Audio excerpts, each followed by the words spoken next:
Hello kids, कैसे हो आप सब।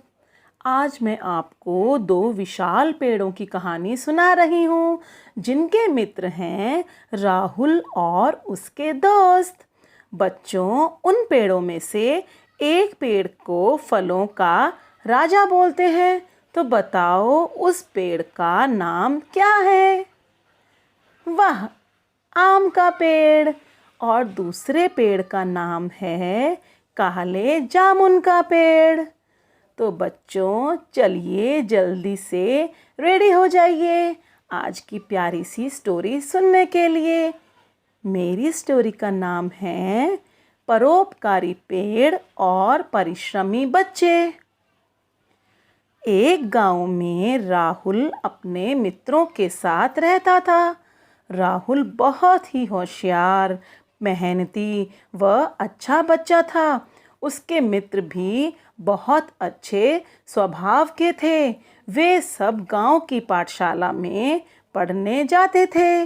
स्कूल की अध्यापिका उन सभी बच्चों को नैतिक शिक्षा देती थी।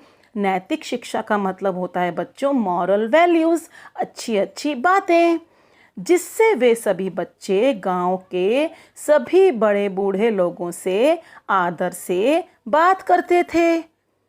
एक दिन उनकी अध्यापिका ने उन्हें पेड़ लगाने का महत्व समझाया और बताया कि हम गुठली से भी नया पौधा उगा सकते हैं।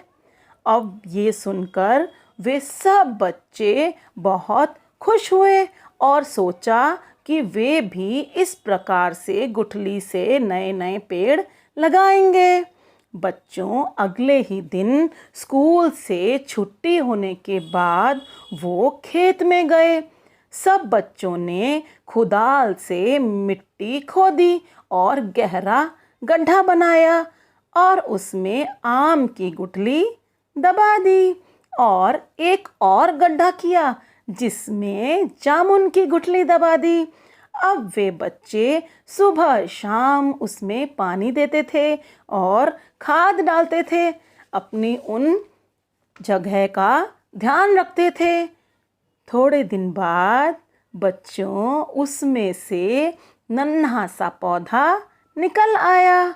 राहुल और उसके मित्र तो बहुत खुश हुए। अब बच्चों, समय बीतता गया और जल्द ही वे नन्हे पौधे बड़े पेड़ बन गए।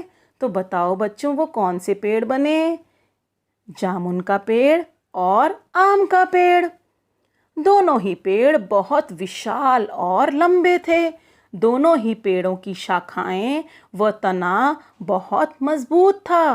पेड़ों की शाखाओं पर घने घने हरे भरे पत्ते और मज़ेदार फल लगे हुए थे।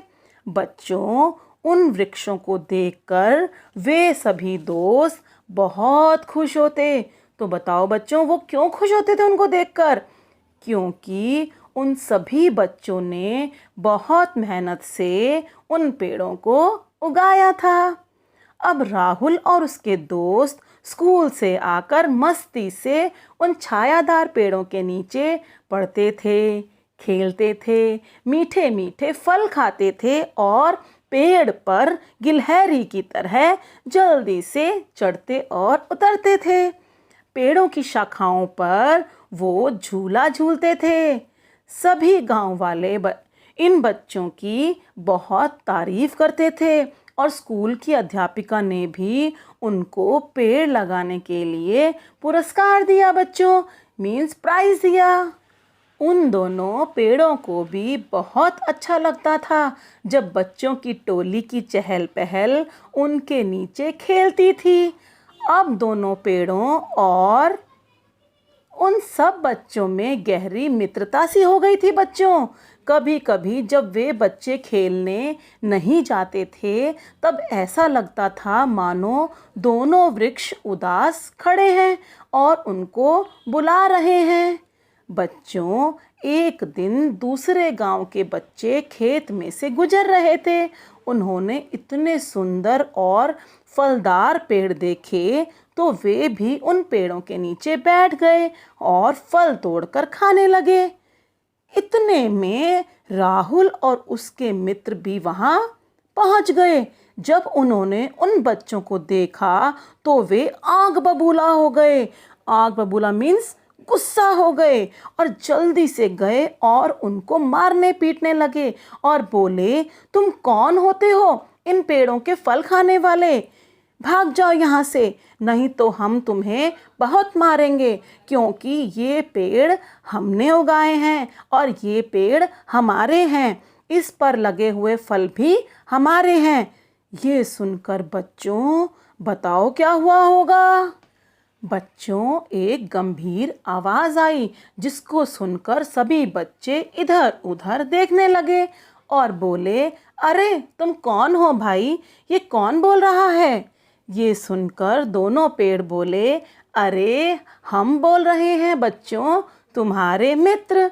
डरो मत, हमें तुम्हारा फल खाना, खेलना कूदना, झूलना सब कुछ बहुत अच्छा लगता है और जब तुम नहीं आते तब हम परेशान हो जाते हैं।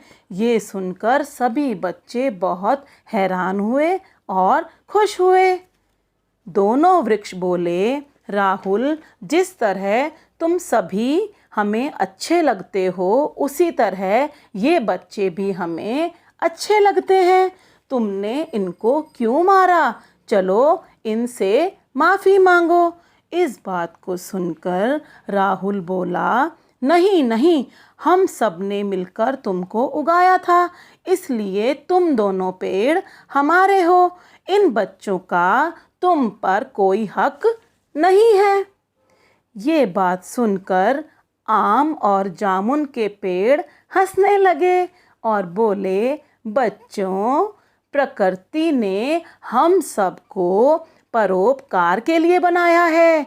चाहे पेड़ हो, पशु पक्षी हो, मनुष्य हो या नदी हो, प्रकृति ने हमेशा बांटने का नियम सिखाया है और अगर हम सभी ये नियम नहीं मानेंगे तो प्रकृति का संतुलन बिगड़ जाएगा।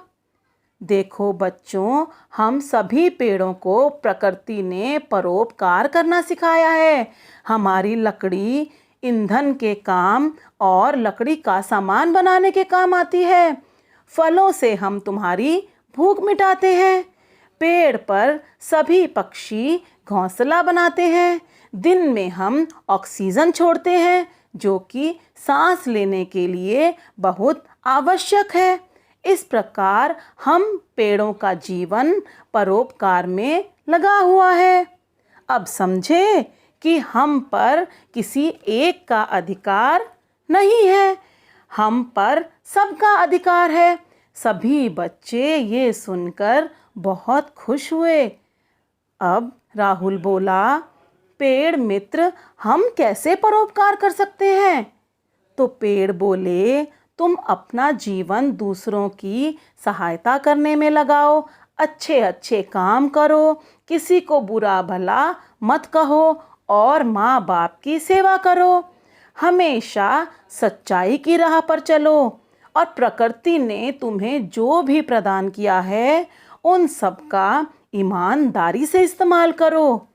सभी बच्चे बहुत खुश हुए और अपने पेड़ मित्र के तने से लिपटकर बोले, हम वादा करते हैं पेड़ मित्र, हम साझे के सिद्धांत को अपनाएंगे।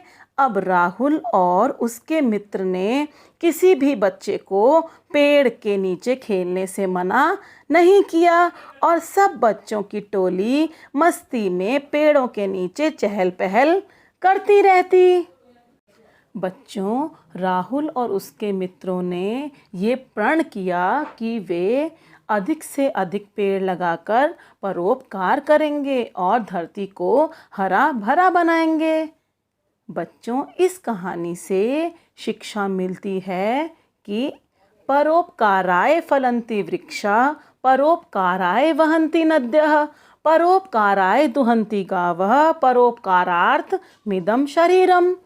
इसका मतलब है परोपकार के लिए ही वृक्ष फल देते हैं, नदियाँ बहती हैं, गायें दूध देती है और हमारा शरीर भी परोपकार के लिए ही है।